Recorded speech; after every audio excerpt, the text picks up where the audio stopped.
बीच आपको बता दें कि अक्टूबर से दिसंबर जीडीपी ग्रोथ के आंकड़े यहां पर आ गए हैं और आंकड़ों में हमने गिरावट दर्ज की है। 5.2% से घटकर 4.4% अक्टूबर से दिसंबर जीडीपी ग्रोथ के आंकड़े यहां पर पेश किए गए हैं। गिरावट इस तिमाही में हमने आंकड़ों में देखी है, जो कि 5.2% से घटकर 4.4% पर आई है। हालांकि अनुमान जो था, जो हमने जताया था, उसके मुकाबले जो ये आंकड़े हैं वो कम ही आए हैं। लगभग 4.7 या 4.6% जीडीपी ग्रोथ का अनुमान जताया जा रहा था, उससे भी कम 4.4% के अक्टूबर दिसंबर जो जीडीपी ग्रोथ के आंकड़े Q3 के यहां पर हमें देखने को मिले हैं, जो कि 5.2% से नीचे 4.4% पर आते हुए हमें नजर आए हैं। यहां पर हमने बिल्कुल तो एक गिरावट हमने जीडीपी के आंकड़ों में देखने को यहां पर इस क्वार्टर में मिली है। आइए अब सुदर्शन भट्टाचार्य जी हमारे साथ है, सीनियर इकोनॉमिस्ट हैं, उनसे जरा चर्चा करते हैं। सुदर्शन जी, बहुत धन्यवाद आपका हमारे साथ जी बिजनेस पर चर्चा में शामिल होने के लिए। सर, सबसे पहले अक्टूबर दिसंबर जीडीपी ग्रोथ 5.2% से घटकर 4.4% पर आई है। इन आंकड़ों को कैसे समझे? बहुत बहुत शुक्रिया। तो देखिए, ये जो 4.4 जीडीपी ग्रोथ इस क्वार्टर में, दिसंबर क्वार्टर में आए हुए, तो ये मोरलेस एक्सपेक्टेड ही था। जैसे कि हालांकि आपने कहा है कि 4.6 एक्सपेक्ट कर रहे थे मार्केट, तो उससे 20 बेसिस पॉइंट कम आया, 4.4 आया। तो एक्चुअली ये एक्सपेक्टेड ही था। इसमें आप देखिए, बेस इफेक्ट एक फैक्टर प्ले करता है। सेम मतलब पिछले साल इसी क्वार्टर में जो आप ग्रोथ देखेंगे वो काफी हद तक ज्यादा था, तो उसका एक असर देखने को मिलेगा। और दूसरा मुझे लगता है कि जो कंजम्पशन इन पर्टिकुलर, जो अर्बन कंजम्पशन है वो थोड़ा सा इम्पैक्टेड हुआ है, क्योंकि अभी जो ब्याज दर जो बढ़ रहे थे तो उसका इम्पैक्ट होगा। और दूसरा आप ये देख सकते हैं कि जो इन्फ्लेशन है, इन्फ्लेशन भी काफी हद तक ऊपर रहा है। इनफैक्ट आप जनवरी महीने का भी इन्फ्लेशन देख लीजिए, वो एस्टिमेट से काफी ज्यादा 6% से ऊपर फिर से आ गया, हालांकि पिछले 2 महीने में 6% से नीचे था। और उसके बाद आप देखिए, कोविड के बाद जो पेंटअप डिमांड जो आया था, तो वो पेंटअप डिमांड काफी हद तक अभी मॉडरेट हो रहे धीरे धीरे, क्योंकि काफी हद तक रियलाइज हो चुके हैं। दूसरी बात ये है, मुझे लगता है कि मैन्युफैक्चरिंग सेक्टर जो है, मैन्युफैक्चरिंग सेक्टर में थोड़ा सा मार्जिन प्रेशर देखा गया है, क्योंकि इन्फ्लेशन हाई था। और दूसरी बात यह है कि उसमें एक्सपोर्ट, जो ग्लोबल स्लो डाउन है, उसके चलते हमारे एक्सपोर्ट में थोड़ा तो इम्पैक्ट होता ही है, और वो मैन्युफैक्चरिंग एक्सपोर्ट में भी दिखाई देता है। पर्टिकुलरली आप अगर देखेंगे टेक्सटाइल वगैरह में, तो थोड़ा उसमें आपको गिरावट दिखाई देगी। पर एक चीज है, जैसे एग्रीकल्चरल सेक्टर आप बता सकते हैं, एग्रीकल्चरल सेक्टर में जो रबी आउटपुट है वो 3.3% ज्यादा है इस बार एक्चुअली।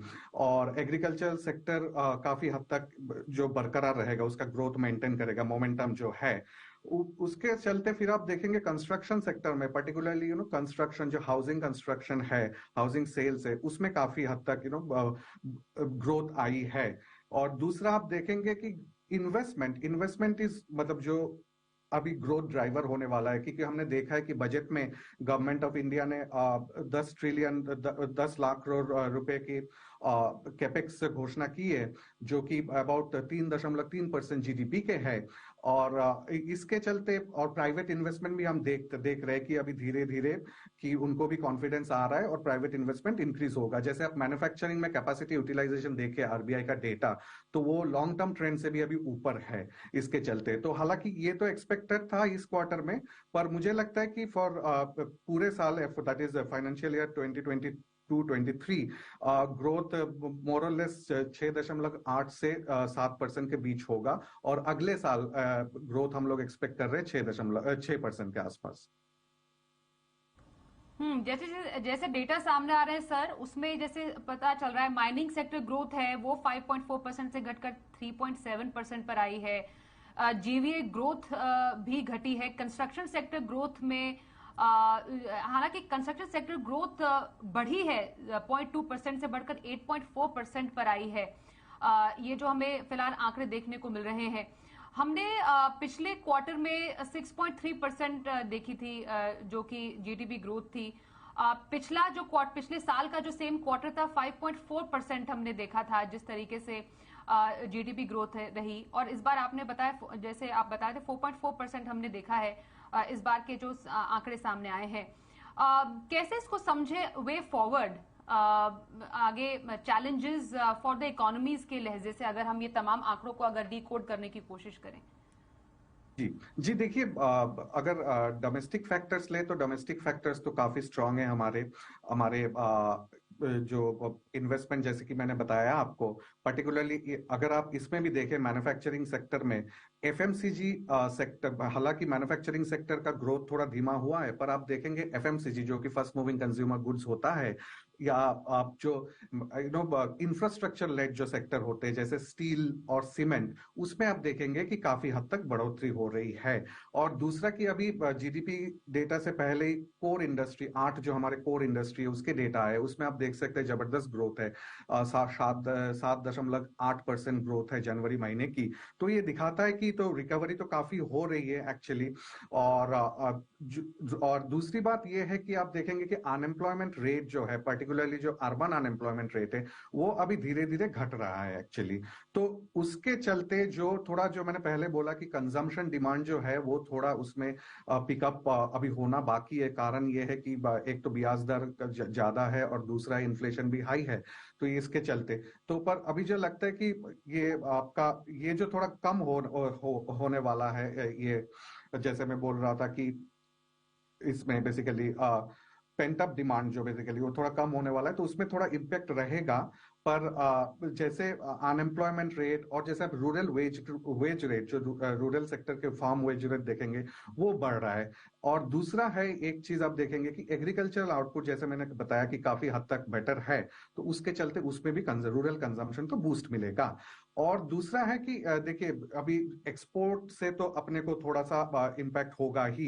कारण ये है कि सभी बता रहे कि 2023 में ग्लोबल एक्सपोर्ट काफी कम होगा, क्योंकि सप्लाई चेन डिसरप्शन है, काफी कंट्रीज में स्लो डाउन आने वाले हैं, तो वो एक चैलेंज तो डेफिनेटली है। पर उसका एक है कि जैसे आप देख रहे हैं कि मर्केंडाइज एक्सपोर्ट में उसका थोड़ा इम्पैक्ट आया है, पर अगर आप सर्विस एक्सपोर्ट को देखें, पर उसमें एक्चुअली सर्विस एक्सपोर्ट काफी अच्छा कर रहा है उसके चलते। तो इसीलिए मुझे लगता है कि जो रेट हाइक का जो इम्पैक्ट है वो थोड़ा तो इकोनॉमी में आता है, पर जैसे अपना डिमांड और अपना कैपेक्स ग्रोथ एक्चुअली वो हाई है, तो वो उसको न्यूट्रलाइज कर देगा बेसिकली। ओके सुदर्शन जी, बिल्कुल कंक्लूडिंग रिमार्क्स, अगर हम इसको ब्लैक और व्हाइट में देखें, तो गुड और बैड नंबर्स, गुड माने कि बैड माने? देखिए, ये नंबर तो एक्सपेक्टेड ही थे actually, more or less expected थे, in line with our projection. या all right, thank you so much Sudarshan Bhattacharya ji हमारे साथ इस चर्चा में शामिल होने के। तो क्वार्टर 3 जीडीपी ग्रोथ के आंकड़े सामने आ चुके हैं जो कि अनुमान से कमजोर सामने आए हैं, 4.4% पर दर्ज किए गए हैं।